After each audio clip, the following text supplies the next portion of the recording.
There was a small farm that's down in Stanford, and it had a restaurant.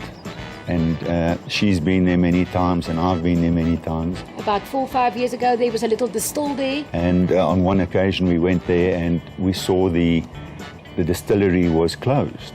She came here as a guest of the restaurant, and people say, "But don't you know who this is?" I said, "Yeah, wow, who?" No, this is GiGi. I said, "Okay, interesting." And I just started chatting and talking, and what a wonderful woman. Always fun, always full of ideas, doing things. And we said to the owner, you know, what happened to the distillery? Because we used to go there and sample the different liquors that they had. And he said, no, he said, it's closed. I had a partner and he's left. So I said, why don't you carry on? He said, I haven't got time for this. And I said to her, maybe you should tell him that we'll take it over. She said, I want to do distillery. That's what I've always wanted to do. And I said, yes, it's hard work. Are you serious? You want to do this? Not that we knew anything about distilling. We knew zero about distilling. There's many people that say we want to do this and we want to do that, but in the end, you know, when they're faced with it to actually do it, then they run away. And we put it forward to him, and he said, yes, if you'd like to, you can. So we took it over, him as one of the partners. There's so much stuff about distilling that we never knew about, and even if it's a small little place, we produce grappa and mampoer, witblits, and then we do beautiful liqueurs, white liqueurs, and we are so proud of our product when we go there. And I like to see, it always brings joy to people, because after people have had a witblits, they always smile. It's not a product where you're going to get at Spa, because we cannot do in high quantities. It's craft distilling, the smaller quantities, but it's a unique product.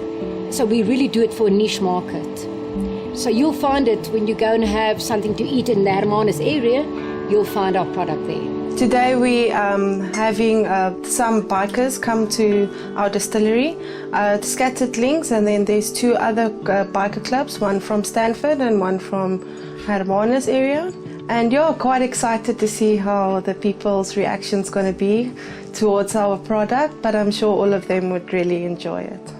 We do events like that constantly, where we invite the Hengel Club from Pearly Beach, or the book club, or the old age home, to come out and try the products and let the girls explain to them what they're doing. The history of the Sir Robert Stanford estate is so rich, and just for people to come there to experience the farm and to taste some of the wines and to see how the girls work. I mean, these are not show girls, these are farm girls.